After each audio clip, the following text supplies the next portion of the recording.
Chiefs going to Green Bay. Green Bay, the Packers have been looking good. They've Been phenomenal. looking good. They've been surprising a lot of people recently, especially with that big win over the Lions. Packers are 6.5-point underdogs. 42 points is the over-under. Chiefs, they look mortal for the first time in maybe, 4 years, 3 years, whatever it is. They look mortal. What's the case here? I mean, 6.5 is not that much. Yeah. What do you lean? Where do you lean with this one? I think the Packers are going to win this game. I think Jordan Love, he's developed so well. And the stats between Rodgers and Jordan Love, their first, 11, 12 games, identical. Same record, same yards, same touchdowns, same picks. What do we always say in history of sports? Always repeats itself. Yep. That's not saying that Jordan Love is going to be Aaron Rodgers, but there's always weird similarities with this stuff to the point where it's just scary. It's honestly kind of scary the way that some of this shit works out. I'm going to take the Packers to win. I don't like the way the Chiefs have been playing.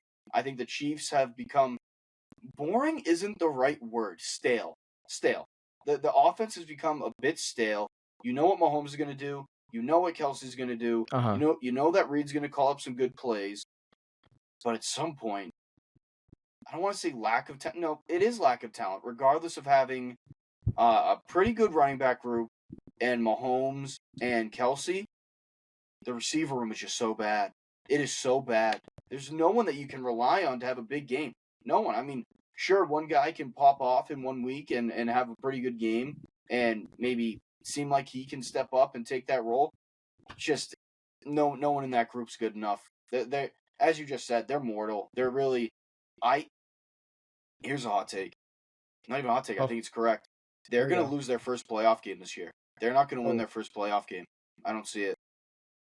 Okay. Especially if it's against a team like the Broncos, who are hot right now and find their way in. You got Denver going to KC where they're not scared at all. They already beat you, and they're hungry, and they've been firing, and they have a veteran quarterback and a veteran coach.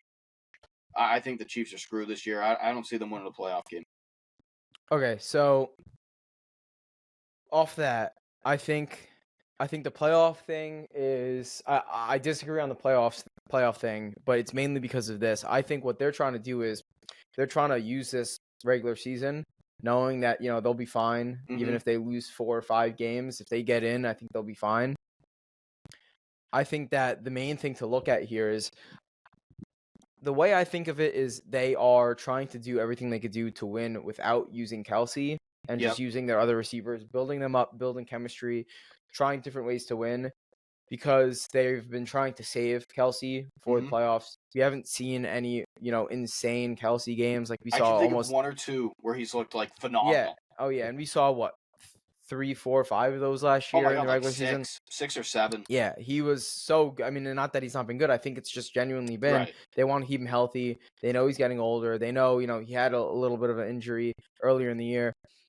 And I think it's the right method. This is something. It's smart. This is something that you saw the Patriots do with Gronk.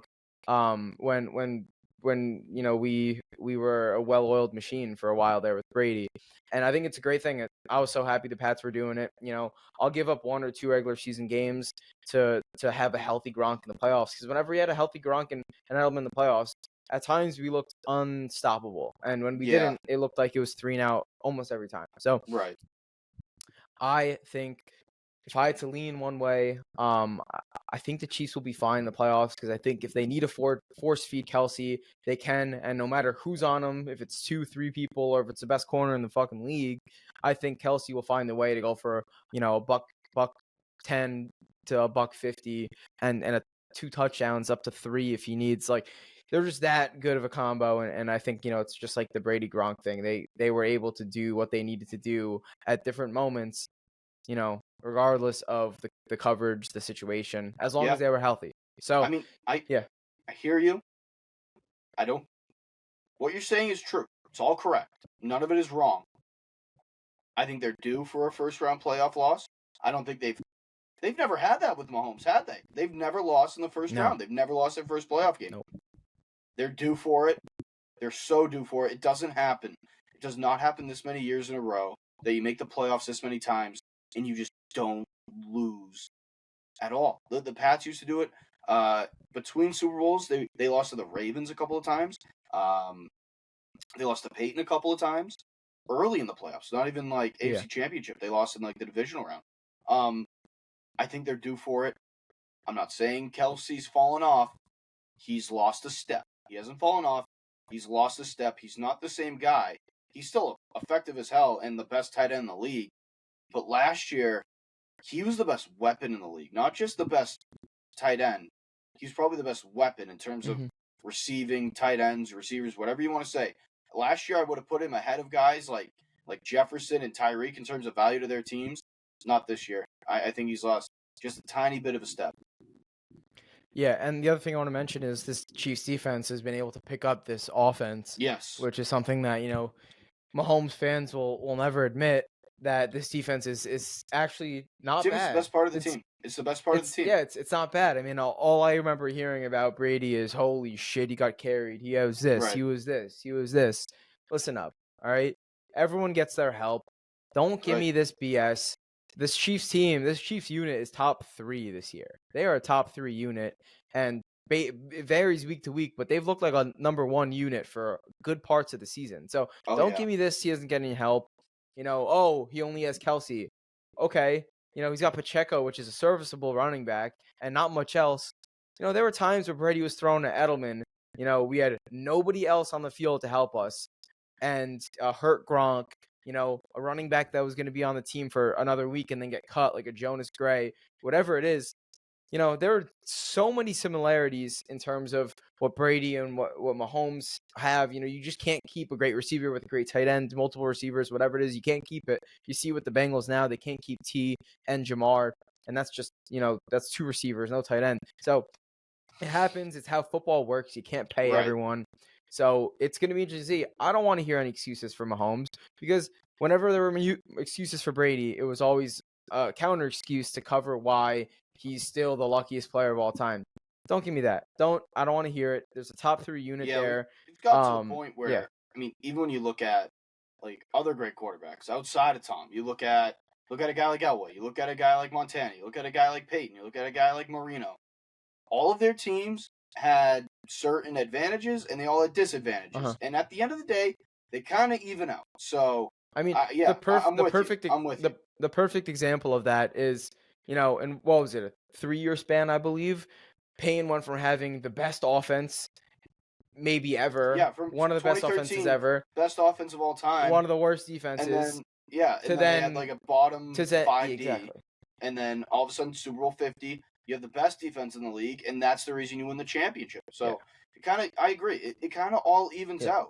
It always does. It always does. Brady, in the back half of his career, besides that Rams Super Bowl, had not a great defense at all. Bend don't break. They were okay. Exactly. They weren't great. Exactly. You can give me all the statistics. A unit that would, not many turnovers at times. Very little sacks at times. Yeah. Just a defensive line that was rotating a lot of the time, and it was up to Brady to drop 30, 40 points in these Super Bowl games and get to 30, and against the Eagles get even more than 40. It was a lot. Whatever it is. Yeah. We can talk about this for days, but post 2014. It really took until like 2018, like you just said, for the Pats to get an elite defense again. I mean, Vince retired, and then Hightower started showing a little bit of age, and McCourty showed a little bit of age, and then you throw in Stephon Gilmore after that, and then you have Jason McCourty coming over, and that's when the defense really stepped up again. But you're right, that 3 to 4 year stretch, and even from like 11 to 13, the defense wasn't that great. So yeah, you're 100% right. Yeah, I think honestly, early on, really early on, I'd probably say the offense being the weakness, just because Brady, obviously young and experienced, whatever it was. The weaponry wasn't that great. The weapons weren't amazing, but I think honestly the most balanced team we ever had was that Seattle Super Bowl, because 100%. we were up against the Legion of Boom, which was maybe the best. Outside of 07. Yeah, well, exactly. 07 was just disgusting, but that was fueled by like a historic offense, right? And the defense was still just nasty. But I feel like that, and that Seahawks Super Bowl year, team was perfect. That was a flawless. we were going against, it was the best defense versus the best offense, and then like the number 3 defense on the Patriots, or 5, whatever it was, and like the number 3 or 5. It was like literally the verses, 1-1.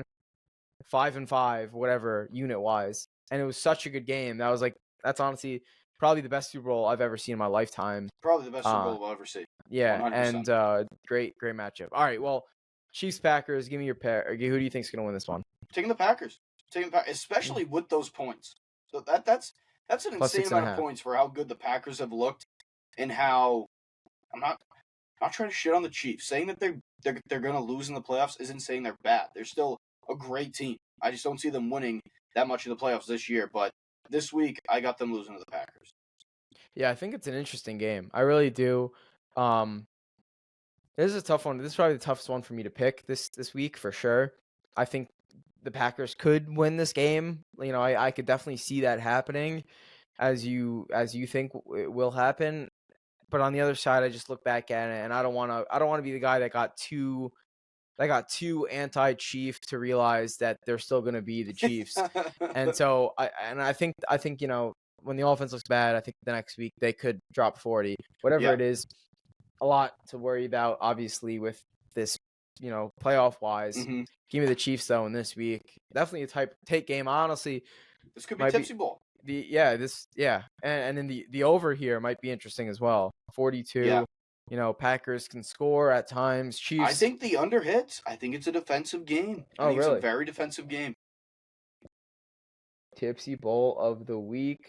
We've got. But there's another one.